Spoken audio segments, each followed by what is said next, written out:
And this happened just within the last 2 hours. Take a look. Late this afternoon, a 36th District Court officer came to this house on Carbondale, and he cut all the locks off. He just cut them off.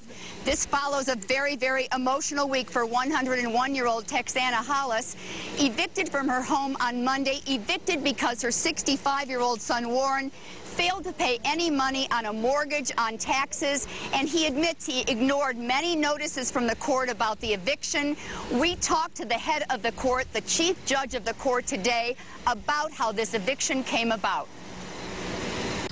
I had an extensive conversation with the court officer who did the eviction, and he said he had been working with the son for a week before the eviction was done. And the court officers do that especially when there are extenuating circumstances, like elderly, like children, and so forth. They like to give them extra time, and the plaintiffs don't mind a few extra days so people can get their things in order. And the chief judge told me that her court officer actually came here and talked to the son more than once and said, you've got to get things in order because this is going to happen. And he did nothing, and the son admits that.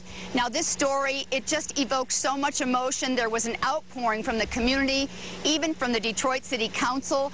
Councilwoman JoAnne Watson said she even went to the local arm of HUD and talked to the director. He said, JoAnne, I got your text message, got your email, and we're going to do something. I said, praise the Lord.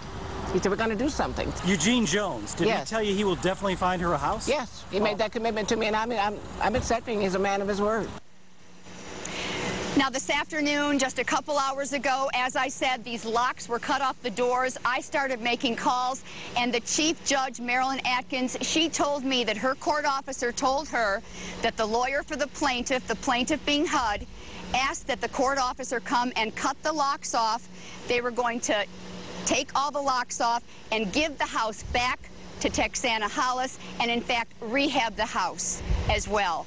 Now, Texana is still at Henry Ford Hospital. She was pretty stressed out on Monday, understandably so. She was taken to the hospital, but her sons tell us she is improving, and part of this whole thing, because there's been an outpouring of so many people that want to offer money, when she does come back to this house, she's going to have nursing care every single day. That's the hope.